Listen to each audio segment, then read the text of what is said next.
Seorang wanita berjuang untuk bertahan hidup demi keluarganya. Di usia pernikahannya yang hampir 9 tahun ini, dia mengalami masa-masa sulit.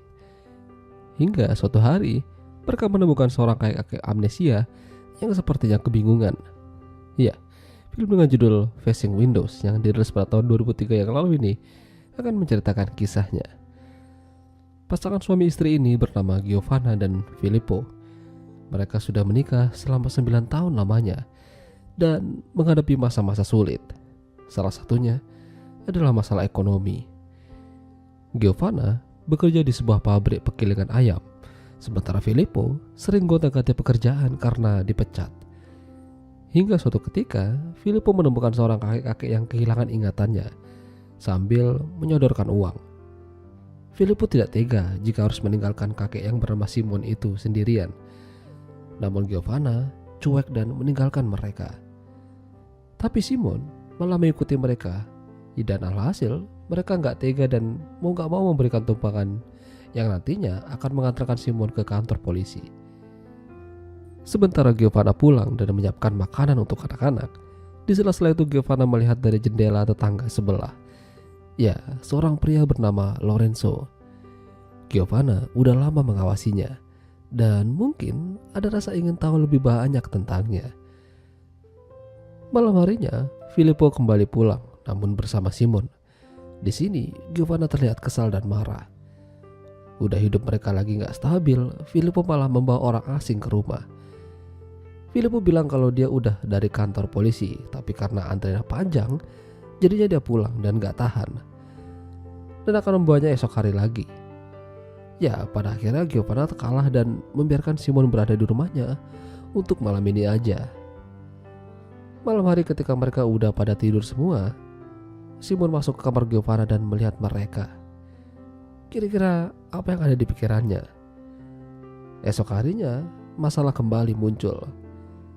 Ketika Giovanna pulang dari kerja, dia melihat Filippo dan anak-anak sedang main PS. Masalahnya, uang dari mana untuk membeli barang itu? Filippo berkata jujur kalau dia membeli PS dari uangnya Simon.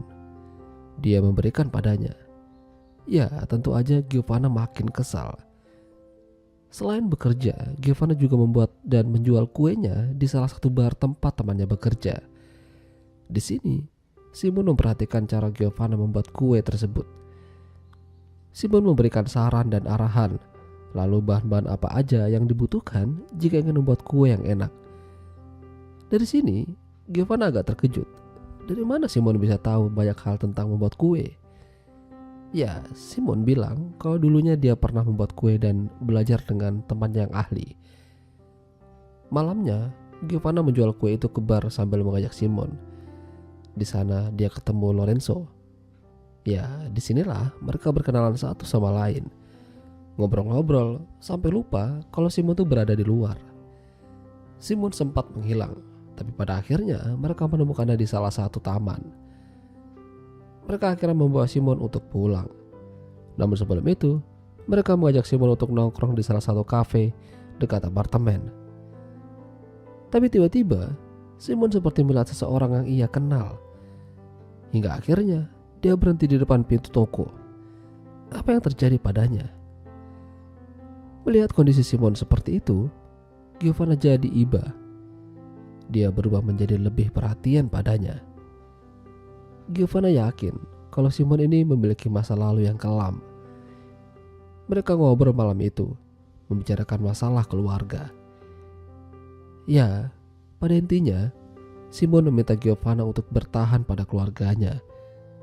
Keluarga adalah salah satu hal paling penting yang harus dipertahankan dan dibangun.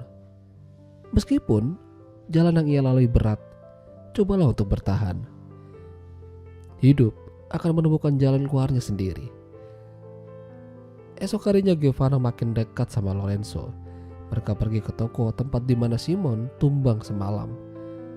Jadi itu adalah toko kain. Di sana mereka mencoba mencari tahu apakah mereka kenal dengan Simon. Para penghuni toko itu sempat terkejut sambil mengatakan kalau mereka tidak kenal Simon. Simon yang mereka kenal telah tiada.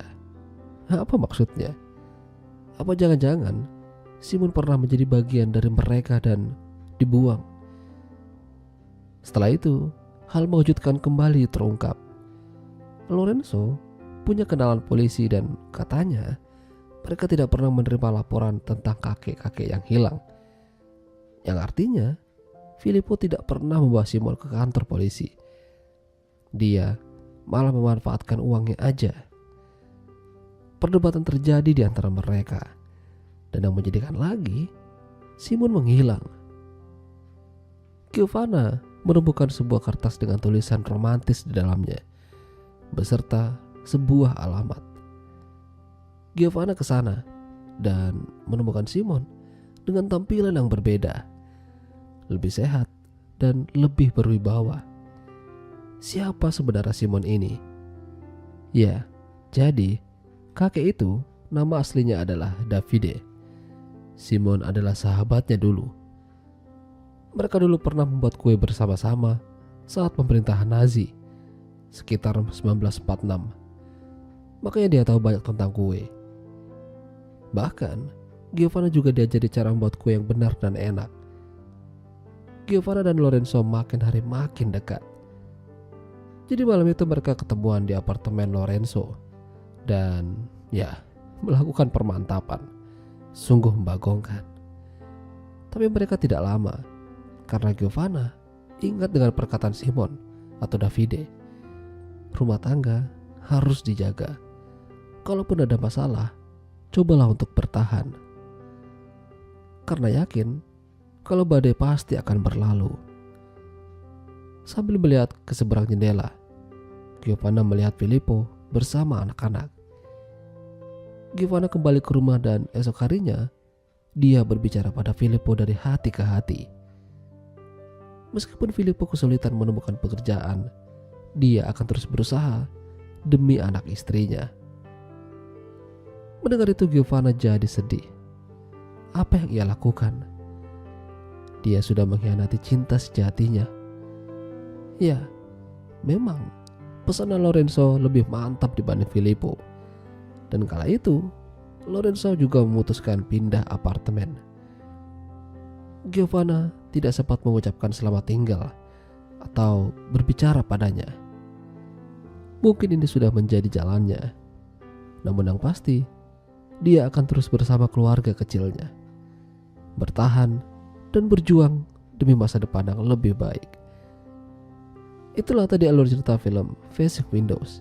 Jika kalian suka dengan video ini, jangan lupa untuk tinggalkan like dan sampai jumpa lagi.